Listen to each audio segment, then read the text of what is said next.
నమస్కారం ETV news కి స్వాగతం. ముందుగా ముఖ్యాంశాలు. దేశంలో బొగ్గు కొరత లేదన్న కేంద్రం.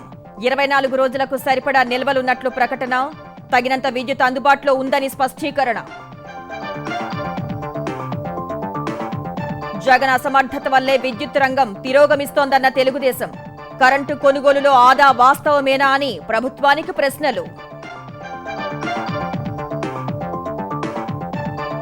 వేర్వేరుగా కృష్ణా గోదావరి బోర్డుల ఉపసంఘాల సమావేశం. పెదవాగు గెజెట్ అమలుపై చర్చ. అడిగిన సమాచారం ఇవ్వాల్సిందేనని వెల్లడి. రేపటి నుంచి తెలంగాణలో పింఛన్ దరఖాస్తుల స్వీకరణ. మీ సేవ ద్వారా చేసుకోవాలన్న ప్రభుత్వం. 57 ఏళ్లు నిండిన వారికి అవకాశం. మూవీ ఆర్టిస్ట్ అసోసియేషన్ ఎన్నికల్లో రికార్డు పోలింగ్. ఆధిక్యంలో మంచు విష్ణు, జనరల్ సెక్రటరీగా రఘుబాబు విజయం.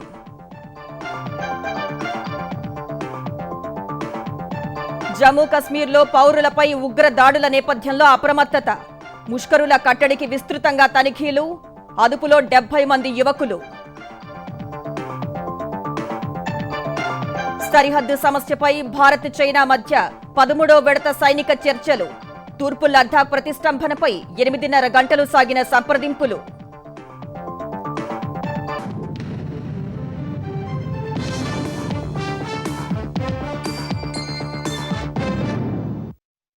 దేశంలో బొగ్గు కొరత, విద్యుత్ సంక్షోభం తలెత్తే పరిస్థితుల నివారణకు కేంద్రం చర్యలు ముమ్మరం చేసింది.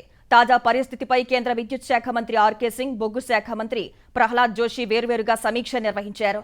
దేశంలో 43 మిలియన్ టన్నుల బొగ్గు అందుబాటులో ఉందని జోషి చెప్పారు. అది 24 రోజులకు సరిపోతుందని ఆయన స్పష్టం చేశారు. విద్యుత్ సరఫరాలో ఎలాంటి అంతరాయం ఉండబోదని హామీ ఇచ్చారు. ఎన్టీపీసీ సహా వివిధ విద్యుత్ రంగ సంస్థల ఉన్నతాధికారులతో సమీక్ష నిర్వహించిన ఆర్కే సింగ్ విద్యుత్ సరఫరా, బొగ్గు నిల్వలపై ఆరా తీశారు. థర్మల్ విద్యుత్ కేంద్రాల్లో బొగ్గు కొరత, విద్యుత్ ఉత్పత్తిపై అనవసర ఆందోళన సృష్టించారని ఆయన విమర్శించారు. గ్యాస్ అథారిటీ ఆఫ్ ఇండియా బొగ్గు నిల్వలపై విద్యుత్ ఉత్పత్తి సంస్థలకు తప్పుడు సందేశం ఇవ్వడం వల్లే ఆందోళన పెరిగిందని తెలిపారు. భారత్ వద్ద తగినంత విద్యుత్ అందుబాటులో ఉందని, ఏ రాష్ట్రమైనా అడిగితే సరఫరా చేస్తామని ఆర్కే సింగ్ తెలిపారు. आज के दिन में हमारे पास देश भर में 4.5 दिन का स्टॉक है रिजर्व। हम जितना हमको कंजम्पशन होता है उतना प्रतिदिन हमको आता है। हमारा प्रतिदिन का कंजम्पशन है 1.75 मिलियन टन। वो 1.75 मिलियन टन हमको आता है, कल भी आया। और ये कौन सा रेट कहाँ जाएगा ये प्रतिदिन पावर और कोल मिनिस्ट्री मिल करके डिसाइड करती है ताकि सबको पर्याप्त कोल मिले।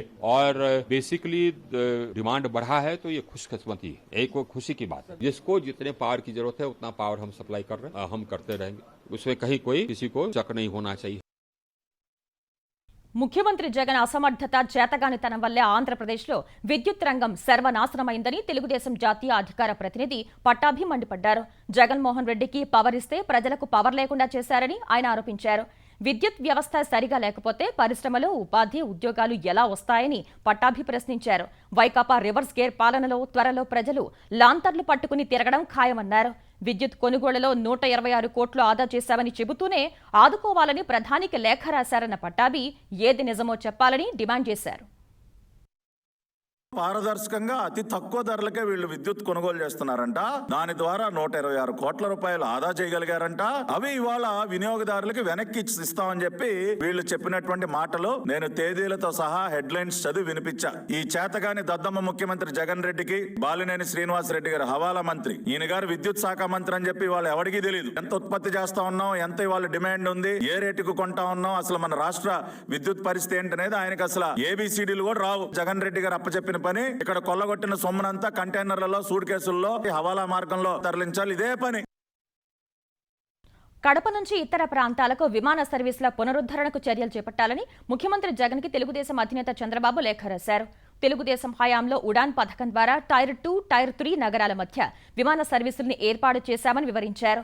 హైదరాబాద్, చెన్నై, బెంగళూరు, విజయవాడ, తిరుపతి నుంచి కడపకు నేరుగా విమాన సర్వీసులు నడిపించినట్లు లేఖలో పేర్కొన్నారు. ప్రస్తుతం కడప నుంచి ఇతర ప్రాంతాలకు విమాన సర్వీసుల్ని నిలిపివేశారని లేఖలో వివరించారు. ఫలితంగా పెట్టుబడిదారులే కాకుండా సామాన్య ప్రజలు కూడా ఇబ్బంది పడుతున్నారని చంద్రబాబు తెలిపారు. ప్రయాణికుల ఇబ్బందుల్ని దృష్టిలో పెట్టుకుని తగిన చర్యలు తీసుకోవాలని కోరారు.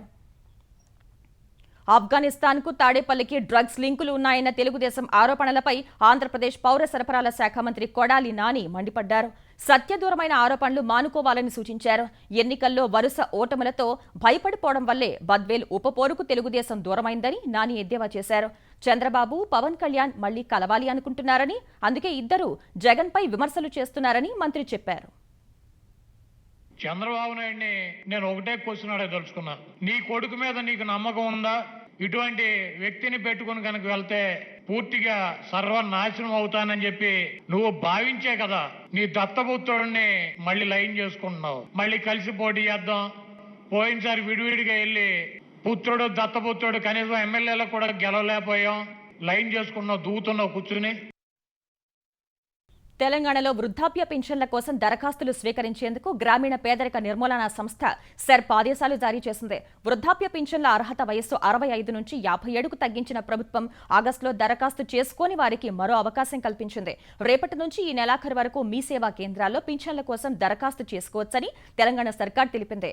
57 ఏళ్లు దాటిన వారు పింఛన్కు అర్హులని, దరఖాస్తుదారుల నుంచి ఎటువంటి రుసుము వసూలు చేయరాదని సెర్ప్ స్పష్టం చేసింది. పుట్టిన తేదీ ధృవీకరణ, ఓటర్ కార్డు తదితర పత్రాలను దరఖాస్తుతో జత చేయాలని తెలంగాణ పంచాయతీరాజ్ శాఖ మంత్రి ఎర్రబెల్లి దయాకర్ రావు ప్రజలకు సూచించారు. ఈటెల మోసానికి గెల్లు విధేయతకు మధ్య జరుగుతున్న పోటీయే హుజూరాబాద్ ఉప ఎన్నిక అని తెలంగాణ ఆర్థిక శాఖ మంత్రి హరీష్ రావు పేర్కొన్నారు. బీసీ జనగణన చేపట్టాలని అసెంబ్లీ తీర్మానం చేసి పంపినా కేంద్రం పట్టించుకోవటం లేదని హరీష్ రావు ఆరోపించారు. కేంద్రంతో మాట్లాడి బీసీ జనగణన జరిగేలా చూడాలని ఈటెలకు మంత్రి సూచించారు. కేంద్ర ప్రభుత్వం రోజురోజుకు ధరలు పెంచి సామాన్యుల నడ్డి విరుస్తోందని ఆయన ఆరోపించారు. పండుగ రోజుల్లో పెట్రోల్, డీజిల్, గ్యాస్ ధరలు పెంచారని హరీష్ రావు ధ్వజమెత్తారు. మైక్ బంద్ అయితే హరీష్ రావు గారు కరెంట్ తీసేసిండ్రు అంటాడు. ఆ మీద దాడి చేస్తారేమో, నాకు గన్మెన్లు నిన్ను మంచిగా శుభ్రంగా చూసుకుంటాం, ఏం బాధలేదు. తననెవరో ఏదో ఇబ్బంది పెడుతున్నారు అనేటువంటి ఒక దుష్ప్రచారానికి ఒడిగొడతా ఉన్నారు. రోజు పెట్రోల్ ధర పెరిగింది, రోజు డీజిల్ ధర పెరుగుతుంది. మరి ఏమని చెప్పాలి రాజేందర్ గారు? ధరలు పెంచిన బీజేపీకి ఓటేమని అడగాలనా? అడగలేడు. ఈ బీజేపీ ప్రభుత్వం రైతు వ్యతిరేక ప్రభుత్వం అని మంత్రి ఉన్నప్పుడు నువ్వు మాట్లాడినావా లేదా? నల్ల చట్టం గిట్ట తెల్ల చట్టం అయిందా? నీకేమైనా చట్టం రద్దు చేస్తామని హామీ ఇచ్చిండ్రా? ప్రజలు అంత అమాయకులు కాదు రాజేందర్ గారు. అంతిమంగా న్యాయం గెలుస్తుంది. హుజూరాబాద్ ఎన్నికల్లో ముఖ్యమంత్రి కేసీఆర్ ఏం చేసినా తన గెలుపును ఆపలేరని భాజపా నాయకుడు ఈటెల రాజేందర్ ధీమా వ్యక్తం చేశారు. కమలాపూర్ మండలం శ్రీరాములపల్లిలో ఆయన ఎన్నికల ప్రచారం నిర్వహించారు. అధికారం, ధన బలంతో గెలవాలని చూస్తున్నారని ఆరోపించారు. హుజూరాబాద్ ప్రజలు వాటిని తిరస్కరిస్తారని ఈటెల పేర్కొన్నారు. 6 సార్లు మంత్రిగా ఉన్నా అభివృద్ధి చేయలేదన్న హరీష్ రావు ఆరోపణలను ఈటెల ఖండించారు. హుజూరాబాద్లో అభివృద్ధి కనపడటం లేదా అని ప్రశ్నించారు. తెరాస ఇచ్చేవని తీసుకుని తనకే ఓటు వేయాలని ఈటెల అభ్యర్థించారు. కంట్లో పెట్టుకొని పంటకెళ్ళి తీసే కేసీఆర్ నీవు కాదు కదా. ఈ జేజమ్మ దిగచ్చిన హుజరాబాద్ లో గెలిచే గుర్తు కమలం పువ్వు గుర్తు. నాలాంటి ఉద్యమ బిడ్డ మీద మీరు కత్తులు నడుతున్న బానిసల్లోరా నీ భరతం పట్టే రోజు ఎక్కువ రోజులు లేవని చెప్పి హెచ్చరిస్తా ఉన్నా. ఈ కుట్రలు అర్థమవుతున్నాయి. తప్పకుండా వచ్చే ఎన్నికల్లో మిమ్మల్ని గోరీ కట్టుడు తథ్యం. అల్లు ఉండి చూడలేని కబోతులు వాళ్ళు. వాళ్ళ చరిత్ర అబద్ధాల చరిత్ర, తిమ్మిని బమ్మి చేసే చరిత్ర, మోసపు మాటలు చెప్పి తీయని మాటలు చెప్పి అలాంటి ఉద్యమకాల మీద ప్రజల పక్షం నిలబడ్డ బిడ్డల మీద కొట్లాడే చరిత్ర తప్ప వాళ్ళకు ఇంకోటి లేదు. ఉమ్మడి ప్రాజెక్టులను ఆధీనంలోకి తీసుకునే అంశంపై కృష్ణా గోదావరి నది బోర్డులు కసరత్తు ముమ్మరం చేశాయి. 2 బోర్డుల ఉపసంఘాలు హైదరాబాద్లో విడివిడిగా సమావేశమయ్యాయి. తెలంగాణ, ఆంధ్రప్రదేశ్ రాష్ట్రాల అధికారులు ఈ సమావేశాల్లో పాల్గొన్నారు. జీఆర్ఎంబీ సభ్య కార్యదర్శి బీపీ పాండే నేతృత్వంలో గోదావరి బోర్డు ఉపసంఘం సమావేశమైంది. పెద్దబాగు ప్రాజెక్టు నిర్వహణపై చర్చించింది. ఆయకట్టు ప్రకారం నిర్వహణ వ్యయాన్ని భరించాలి అనే అభిప్రాయం వ్యక్తమైనట్లు సమాచారం. ఇతర ప్రాజెక్టుల్ని పూర్తి స్థాయి బోర్డు సమావేశంలో చర్చించాలని అభిప్రాయపడ్డట్లు తెలిసిందే. కేఆర్ఎంబీ సభ్యులు ఆర్కే పిళ్ళై నేతృత్వంలో కృష్ణా బోర్డు ఉపసంఘం సమావేశమైంది. బోర్డు అడిగిన సమాచారం, వివరాలను 2 రాష్ట్రాలు ఇవ్వాల్సిందేనని పిళ్ళై స్పష్టం చేసినట్లు సమాచారం. లఖింపూర్ ఖేరీ ఘటనలో అరెస్టైన కేంద్ర మంత్రి అజయ్ మిశ్రా కుమారుడు ఆశిష్ మిశ్రాకు స్థానిక కోర్టు 14 రోజుల జ్యుడిషియల్ రిమాండ్ విధించింది. 12 గంటల విచారణ అనంతరం ఆశిష్ను అరెస్ట్ చేసిన పోలీసులు ఇవాళ లఖింపూర్ జ్యుడిషియల్ మ్యాజిస్ట్రేట్ ముందు హాజరుపరిచారు. ఈ నెల 3న ఉత్తరప్రదేశ్లోని లఖింపూర్లో సాగు చట్టాలకు వ్యతిరేకంగా ఆందోళన చేస్తున్న రైతులను ఆశిష్ మిశ్రా కారు ఢీకొట్టింది. ఈ ఘటనలో 4 రైతులు ప్రాణాలు కోల్పోగా అనంతరం జరిగిన హింసలో మరో 4 చనిపోయారు. వీరిలో 2 భాజపా కార్యకర్తలు, కారు డ్రైవర్, స్థానిక పాత్రికేయుడు ఉన్నారు. ఆంధ్రప్రదేశ్ హైకోర్టు నూతన ప్రధాన న్యాయమూర్తిగా జస్టిస్ ప్రశాంత్ కుమార్ మిశ్రా ఈ నెల 13న బాధ్యతలు స్వీకరించనున్నారు. విజయవాడ తుమ్మలపల్లి కళాక్షేత్రంలో జస్టిస్ మిశ్రాతో గవర్నర్ బిశ్వభూషణ్ హరిచందన్ ప్రమాణ స్వీకారం చేయించనున్నారు. ముఖ్యమంత్రి జగన్ సహా 200 మంది వరకు ఈ కార్యక్రమానికి హాజరవుతారని అంచనా వేస్తున్నారు. ప్రస్తుత ఏపీ హైకోర్టు ప్రధాన న్యాయమూర్తి justice AK Goswami Chhattisgarh high court సీజేగా బదిలీ అయ్యారు. ఈ సందర్భంగా జస్టిస్ గోస్వామికి ఘనంగా వీడ్కోలు పలికారు. వీడ్కోలుకు ముందు ఆంధ్రప్రదేశ్ హైకోర్టు న్యాయమూర్తిగా జస్టిస్ అసనుద్దీన్ అమానుల్లాతో జస్టిస్ ఏకే గోస్వామి ప్రమాణం చేయించారు. ఆ తర్వాత జస్టిస్ ఏకే గోస్వామికి సహచర న్యాయమూర్తులు, బార్ కౌన్సిల్ సిబ్బంది వీడ్కోలు పలికారు. సమాజంలో వివక్షకు గురవుతున్న వారికి హక్కులు, చట్టాలపై అవగాహన కల్పించాలని యువ న్యాయవాదులకు జస్టిస్ గోస్వామి సూచించారు. I think all of you enjoy watching T20 cricket and IPL matches. It's very exciting. But legal profession is not T20 cricket. It is not even one-day cricket. To be able to make a mark in the legal profession, you must have all the attributes of a test cricketer. You must have the temperament to play long innings. A large segment of the population, but they are not even aware of their rights. I would implore the young lawyers to be educationally sensitive to the causes of the oppressed. I hope and believe that the members of the bar and the bench, with support of all other constituents, would lead this institution to greater heights in the days to come. ఆంధ్రప్రదేశ్లోని పట్టణ ప్రాథమిక ఆరోగ్య కేంద్రాల్లో out sourcing ఉద్యోగులను విధుల్లో నుంచి తొలగించడం బాధాకరమని జనసేన అధ్యక్షుడు పవన్ కళ్యాణ్ అన్నారు. ఏళ్ల తరబడి యూపీహెచ్సీలో పనిచేస్తున్న 1700 మందిని తొలగించారని విమర్శించారు. కరోనా 2 దశల్లోనూ ధైర్యంగా విధులు నిర్వర్తించిన వారికి ఉద్యోగ భద్రత లేకుండా చేయడాన్ని జనసేన ఖండిస్తోందన్నారు. వారికి ప్రోత్సాహకాలు ఇవ్వాల్సింది పోయి ఉద్యోగాలే తీసేశారని మండిపడ్డారు. ఈ విషయంలో ఆంధ్రప్రదేశ్ సర్కార్ పునరాలోచన చేయాలని పవన్ కోరారు. అవుట్ సోర్సింగ్ విధానంలో కొత్త ఏజెన్సీ తీసుకొస్తే ఉన్న ఉద్యోగులు ఉపాధి కోల్పోవాలా అని ఆయన ప్రశ్నించారు. న్యాయస్థానం నుంచి దేవస్థానం వరకు పేరిట మహాపాదయాత్రకు అమరావతి రైతులు సిద్ధమయ్యారు. ఉద్యమం 29 గ్రామాలకే పరిమితమవుతోందన్న ప్రభుత్వం వ్యాఖ్యలపై రైతులు మండిపడ్డారు. నవంబర్ 1న హైకోర్టు వద్ద మొదలు కానున్న యాత్ర డిసెంబర్ 17 నాటికి తిరుపతిలో ముగిసేలా ప్రణాళిక రూపొందించారు. 200 మంది రైతులు, మహిళలు రోజుకు 10 నుంచి 14 కిలోమీటర్ల మేర సాగేలా రూట్ మ్యాప్ రూపొందించారు. అమరావతి ఉద్యమం ప్రారంభించి డిసెంబర్ 17తో 2 ఏళ్లు పూర్తవుతున్న సందర్భంగా అదే రోజు తిరుపతిలో భారీ బహిరంగ సభ నిర్వహణకు ఏర్పాట్లు చేస్తున్నారు. ఏకైక రాజధానిగా అమరావతిని కొనసాగించాలంటూ 663వ రోజు రైతులు ఆందోళనలు నిర్వహించారు. జోగులాంబ గద్వాల జిల్లాలో గోడ కూలి ఒకే కుటుంబానికి చెందిన 5గురు మృతి చెందిన ఘటనపై ముఖ్యమంత్రి కేసీఆర్ దిగ్భ్రాంతి వ్యక్తం చేశారు. మంత్రి నిరంజన్ రెడ్డికి ఫోన్ చేసి దుర్ఘటనపై ఆరా తీశారు. మృతుల కుటుంబ సభ్యులకు 5 లక్షల చొప్పున ఎక్స్ గ్రేషియా ప్రకటించినట్లు నిరంజన్ రెడ్డి వెల్లడించారు. గత రాత్రి ఐజ మండలం కొత్తపల్లిలో పూరి గుడిసెలో గదుల మధ్య నిర్మించుకున్న గోడ కూలి నిద్రిస్తున్న దంపతులు సహా 3 పిల్లలు ప్రాణాలు కోల్పోయారు. గాయాలైన మరో 2 పిల్లల్ని కర్నూలు ఆసుపత్రికి తరలించి చికిత్స అందిస్తున్నారు. వర్షానికి గుడిసె బాగా నానిపోయి గోడ ఒక్కసారిగా కుప్పకూలింది. ఒకే కుటుంబానికి చెందిన 5గురు చనిపోగా కొత్తపల్లి గ్రామంలో విషాద ఛాయలు అలుముకున్నాయి. హైదరాబాద్ కూకట్పల్లిలో దారుణం జరిగింది. కూతుర్ని వేధిస్తున్నాడని కేసు పెట్టిన అత్తమామలపై అల్లుడు పెట్రోల్ పోసి నిప్పంటించాడు. 2016లో హైదరాబాద్కు చెందిన నిఖిత, కరీంనగర్కు చెందిన సాయికృష్ణ ప్రేమ వివాహం చేసుకున్నారు. కొన్ని రోజుల తర్వాత సాయికృష్ణ వేధిస్తున్నాడంటూ తల్లిదండ్రులతో కలిసి నిఖిత పోలీసులకు ఫిర్యాదు చేసింది. ప్రస్తుతం తల్లిదండ్రులతో కలిసి ఉంటోంది. భార్యను దూరం చేశారు అనే కోపంతో శనివారం అత్తగారింటికి వెళ్లిన సాయికృష్ణ వారితో వాగ్వాదానికి దిగాడు. వెంట తెచ్చిన పెట్రోల్ పోసి నిప్పంటించాడు. ఈ ఘటనలో నిఖిత తల్లిదండ్రులు సాగర్ రావు, రమాదేవి తీవ్రంగా గాయపడ్డారు. వారిని ఆసుపత్రికి తరలించారు. పోలీసులు కేసు నమోదు చేసుకుని దర్యాప్తు చేస్తున్నారు. దసరా పండుగ సందర్భంగా నడిపే బస్సులకు ఎలాంటి అదనపు ఛార్జీలు వసూలు చేయటం లేదని టీఎస్ఆర్టీసీ ఎండీ వీసీ సజ్జనార్ స్పష్టం చేశారు. గడిచిన 5 రోజుల్లో 1.30 కోట్ల మంది ప్రయాణికుల్ని టీఎస్ఆర్టీసీ సురక్షితంగా గమ్యస్థానాలకు చేరవేసిందని ఆయన తెలిపారు. ప్రయాణికుల సౌకర్యం, భద్రతే ధ్యేయంగా ఆర్టీసీ సేవలు అందిస్తోందని వెల్లడించారు. ఆర్టీసీపై ప్రయాణికులు చూపించే ఆదరాభిమానాలే సంస్థ పురోభివృద్ధికి తోడ్పాటును అందిస్తాయని సజ్జనార్ అభిప్రాయపడ్డారు. మూవీ ఆర్టిస్ట్ అసోసియేషన్ ఎన్నికల్లో అధ్యక్ష పదవికి మంచు విష్ణు ఆధిక్యంలో ఉన్నారు. ఆద్యంతం ఉత్కంఠభరితంగా సాగుతున్న ఓట్ల లెక్కింపులో ప్రకాష్ రాజ్ ప్యానెల్లో 11 మంది ఈసీ సభ్యులు విజయం సాధించగా మంచు విష్ణు ప్యానెల్లో 7గురు ఈసీ సభ్యులు గెలిచారు. మా వైస్ ప్రెసిడెంట్గా మంచు విష్ణు ప్యానెల్ నుంచి మాదాల రవి గెలిచారు. ఎగ్జిక్యూటివ్ వైస్ ప్రెసిడెంట్ గా ప్రకాష్ రాజ్ ప్యానెల్లోని శ్రీకాంత్ బాబు మోహన్ పై 125 ఓట్ల తేడాతో గెలిచారు. విష్ణు ప్యానెల్ నుంచి కోశాధికారిగా శివబాలాజీ, జనరల్ సెక్రటరీగా రఘుబాబు విజయం సాధించారు. జీవితపై కేవలం 7 ఓట్ల తేడాతో రఘుబాబు గెలిచారు. మంచు విష్ణు ప్యానెల్లో ఎగ్జిక్యూటివ్ మెంబర్స్ గా మాణిక్, హరినాథ్, బొప్పన శివ, పసునూరి, శ్రీనివాస్, శ్రీలక్ష్మి, జయవాణి, శశాంక్, పూజిత గెలిచారు. ప్రకాష్ రాజ్ ప్యానెల్ నుంచి అనసూయ, సురేష్ కొండేటి, శివారెడ్డి, కౌశిక్ విజయం సాధించారు. అంతకుముందు నిర్వహించిన మూవీ ఆర్టిస్ట్ అసోసియేషన్ మా ఎన్నికల్లో రికార్డ్ స్థాయిలో పోలింగ్ నమోదైంది. ఉదయం 8 నుంచి మధ్యాహ్నం 3 గంటల వరకు ఎన్నికలు జరగగా గతంలో ఎన్నడూ లేని విధంగా 68% పోలింగ్ నమోదైంది.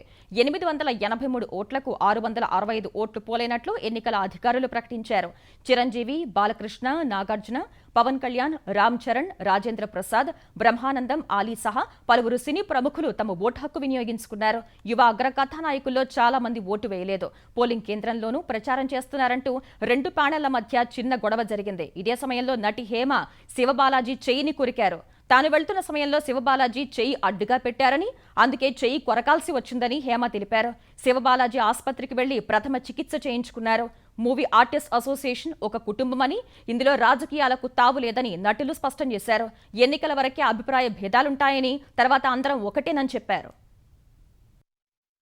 10 మందికి సినిమా చేసేవాళ్ళు కొంచెం ఆదర్శంగా ఉండాలి తప్ప ఇలా కూర్చోబెట్టి వ్యక్తిగత దృష్టి కొంచెం ఇబ్బందికరంగా ఉంటాయి. వ్యక్తులు చేసేది వ్యక్తులుగా ఉంటుంది కానీ సినిమా మా అసోసియేషన్కి ఇంకా మంచి జరగాలని, ఆ మంచి కోసం అందరూ ప్రయత్నం చేయాలని మనస్ఫూర్తిగా కోరుకుంటూ, ఏ తెలుగు జాతి బిడ్డలు ఉన్నామో, ఏ కళాకారులు ఉన్నామో, ఇండస్ట్రీ నమ్ముకొని వేలాది మంది, లక్షలాది మంది యాక్టర్లు అవ్వాలని, గొప్పలు అవ్వాలని అని వస్తున్నాము.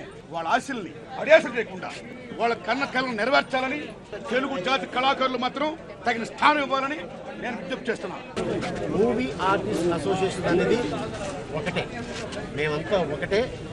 ఆ తల్లి బిడ్డలమే. చిన్న మనస్పర్ధలు వచ్చింది అంతే తప్ప మేమేమి బయటోడం కాదు.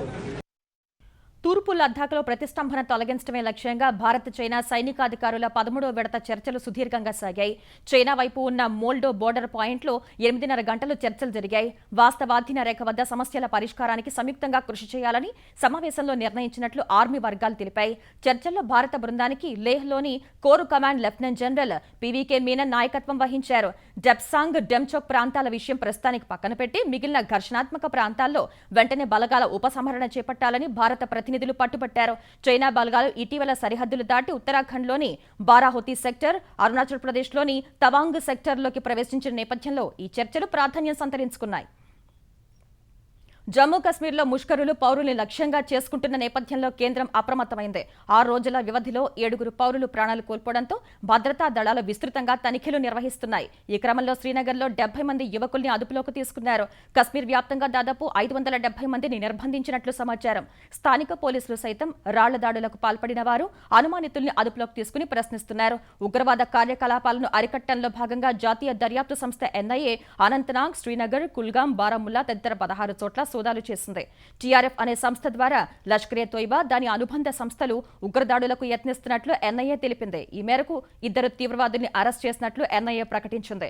2 ఉపాధ్యాయుల హత్య నేపథ్యంలో ఉగ్రవాదులతో సంబంధాలున్నాయన్న ఆరోపణలపై మరో 40 మంది ఉపాధ్యాయులకు సైతం ఎన్ఐఏ సమన్లు జారీ చేసింది. విచారణకు హాజరు కావాలని ఆదేశించింది.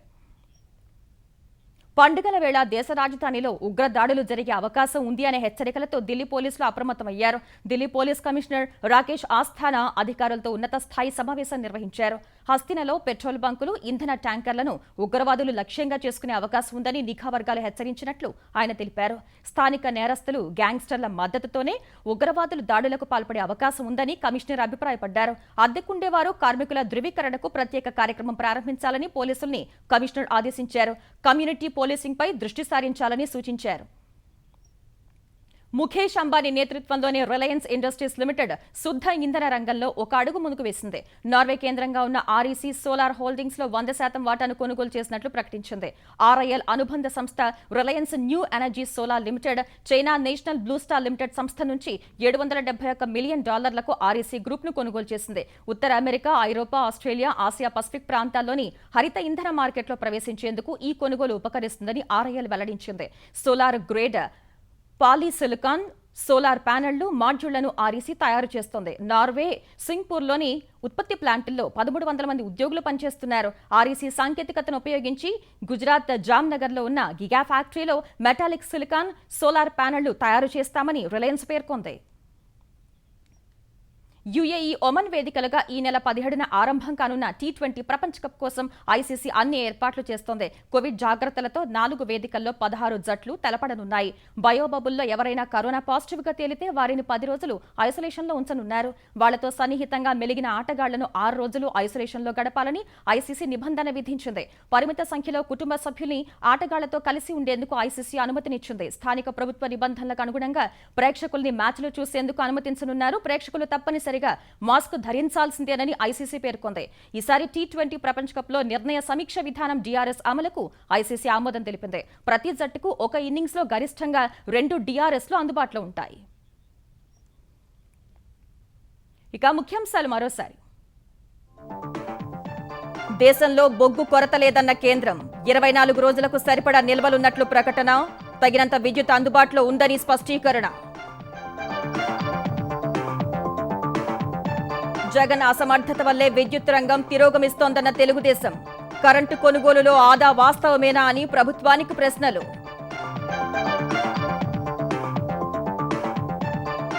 వేర్వేరుగా కృష్ణా, గోదావరి బోర్డుల ఉప సంఘాల సమావేశం. పెదబాగు గెజెట్ అమలుపై చర్చ. అడిగిన సమాచారం ఇవ్వాల్సిందేనని వెల్లడి. రేపటి నుంచి తెలంగాణలో పింఛన్ దరఖాస్తుల స్వీకరణ. మీ సేవ ద్వారా చేసుకోవాలన్న ప్రభుత్వం. 57 ఏళ్లు నిండిన వారికి అవకాశం.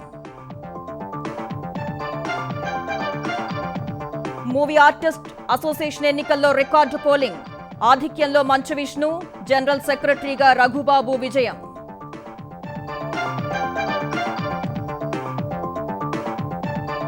జమ్మూ కశ్మీర్లో పౌరులపై ఉగ్రదాడుల నేపథ్యంలో అప్రమత్తత. ముష్కరుల కట్టడికి విస్తృతంగా తనిఖీలు. అదుపులో 70 మంది యువకులు. సరిహద్దు సమస్యపై భారత్ చైనా మధ్య 13వ విడత సైనిక చర్చలు. తూర్పు లద్దాఖ్ ప్రతిష్టంభనపై 8.5 గంటలు సాగిన సంప్రదింపులు.